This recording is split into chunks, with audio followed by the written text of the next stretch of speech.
الحمدللہ رب العالمین والصلاة والسلام علی سید الانبیاء والمرسلین اما بعد فاعوذ باللہ من الشیطان الرجیم بسم اللہ الرحمن الرحیم۔ ماں کی ممتا، ماں کو اپنی اولاد سے بے حد محبت ہوتی ہے، وہ سب کچھ برداشت کر سکتی ہے، لیکن اولاد کو کوئی تکلیف پہنچے تو برداشت نہیں کر سکتی۔ ماں کو اپنی اولاد جان سے زیادہ پیاری ہوتی ہے۔ رسول کریم علیہ الصلاۃ والتسلیم کے زمانے میں کسی صحابی نے کسی بات پر اپنی بیوی کو طلاق دے دی اور چاہا کہ اپنا بچہ بھی لے لیں۔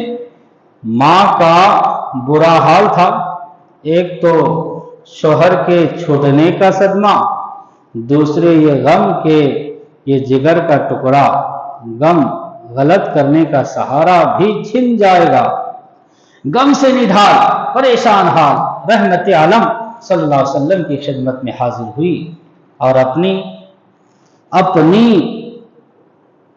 بپتا داستان غم، بپتا یعنی داستان غم بڑے ہی درد بھرے الفاظ میں سناتے ہیں۔ اے اللہ کے رسول، میرے شوہر نے مجھے طلاق دے دی اور میں ان کی سرپرستی سے محروم ہو گئی۔ اے اللہ کے رسول صلی اللہ علیہ وسلم، آپ مجھ سے میرے اس ننھے کو چھیننا چاہتے ہیں، اب وہ مجھ سے میرے ننھے بچے کو چھیننا چاہتے ہیں۔ اے رحمت عالم صلی اللہ علیہ وسلم، یہ میرا پیارا بچہ ہے، میرا پیٹ اس کی آرام گاہ ہے، میری چھاتیاں اس کی مشکیزہ ہیں اور میری گود اس کا گھر وندہ ہے، مجھے اس سے آرام و سکون ہے۔ اے اللہ کے رسول، میں اس صدمے کو کیسے برداشت کروں گی؟ رحمت دو عالم صلی اللہ علیہ وسلم نے ارشاد فرمایا، قرآن اندازی کر لو، قرآن اندازی۔ باپ نے آگے بڑھ کر کہا، یا رسول اللہ، یہ میرا بچہ ہے، میرے بچے کا بھلا اور کون دعوے دار ہو سکتا ہے؟ آپ نے لڑکے کی طرف مخاطب ہو کر فرمایا، بیٹے تم جس کا ہاتھ چاہو پکڑ لو۔ لڑکے نے ماں کا ہاتھ پکڑ لیا۔ رحمت عالم صلی اللہ علیہ وسلم نے لڑکے کی ماں سے فرمایا، جاؤ، جب تک تم دوسرا نکاح نہ کر لو تم سے اس کو کوئی چھین نہیں سکتا، اس بچے کو کوئی چھین نہیں سکتا جب تک تم دوسرا نکاح نہ کرو۔ ماں کے کلیجے سے ممتا بھری آواز بیان کیا جاتا ہے کہ ایک شخص ایک بدکار عورت پر عاشق ہو گیا اور اس نے اس سے شادی کرنے کا خیال ظاہر کیا۔ اس بدکار عورت نے یہ شرط رکھی کہ اگر تم اپنی ماں کا سینہ چاک کر کے اس کا کلیجہ میرے پاس لاؤ تو میں شادی کرنے کے لیے راضی ہوں۔ کیسا شرط ہے بھائی؟ جب تک تم اپنے ماں کا کلیجہ مجھے لا کر نہیں دیتے میں تم سے شادی نہیں کرتی۔ عورت نے یہ شرط رکھی۔ وہ بدبخت انسان اس بدکار عورت کے دام فریب میں آ کر ایک رات اپنی ماں کو چھری سے ہلاک کر کے سینہ چیر کر کلیجہ نکال کر اس بدکار عورت کے پاس جانے کے لیے روانہ ہو جاتا ہے۔ راستے میں ٹھوکر کھا کر گر پڑتا ہے اور ہاتھ سے کلیجہ بھی دور جا کر گرتا ہے تو اس کا کلیجہ سے یعنی ماں کے کلیجہ سے آواز آتی ہے، بیٹا کہیں چوٹ تو نہیں لگی، کہیں چوٹ تو نہیں لگی۔ یہ ہے ماں کی محبت جس کی مثال نہیں ملتی، کہ مرنے کے بعد بھی اپنی اولاد کی تکلیف کو گوارا نہیں کرتی۔ ایک شخص نے اپنی ماں کو کندھے پر سوار کر کے 7 حج کرائے، 7ویں حج پر خیال آیا کہ شاید میں نے ماں کا حق ادا کر دیا۔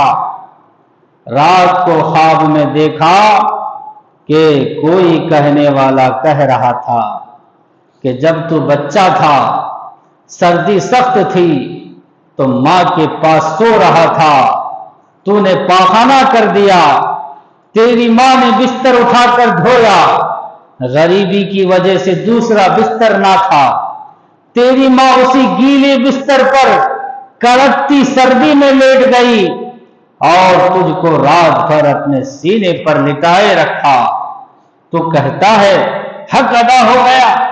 اے نادان، ابھی تو اس ایک رات کا بھی حق ادا نہیں کر سکا۔ اللہ اکبر۔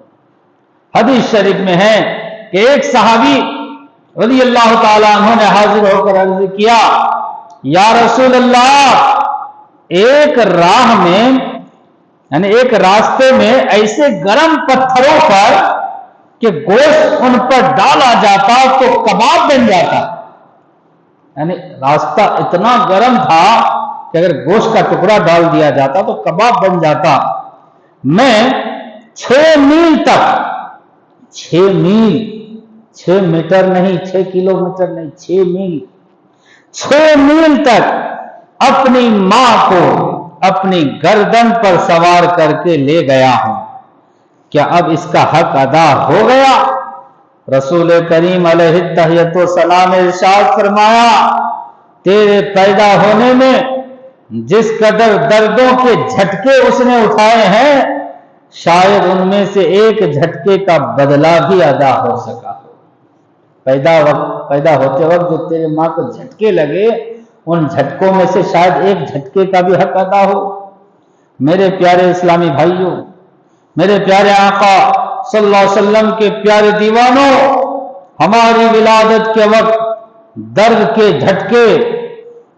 کے جو جھٹکے ماں نے برداشت کیے ہیں، رحمت عالم صلی اللہ تعالی علیہ وسلم اس درد کی اہمیت کو بیان فرما رہے ہیں، اور صحابی رسول صلی اللہ علیہ وسلم کی خدمت پر قربان جائیے کہ 6 میل تک کندھے پر اٹھا کر لے جا رہے ہیں، اور وہ بھی سخت چلچلاتی دھوپ میں کہ کاش میری والدہ کا حق ادا ہو جائے، لیکن رسول اعظم صلی اللہ علیہ وسلم اس خدمت کی اہمیت اور ماں کے درد دونوں کا مقام بتا رہے ہیں، تاکہ ہر بچہ اپنی ماں کے درد اور تکلیف کو محسوس کریں اور پوری زندگی ان کے قدموں سے لپٹا رہے اور حق کی ادائیگی میں کوتاہی نہ کرے۔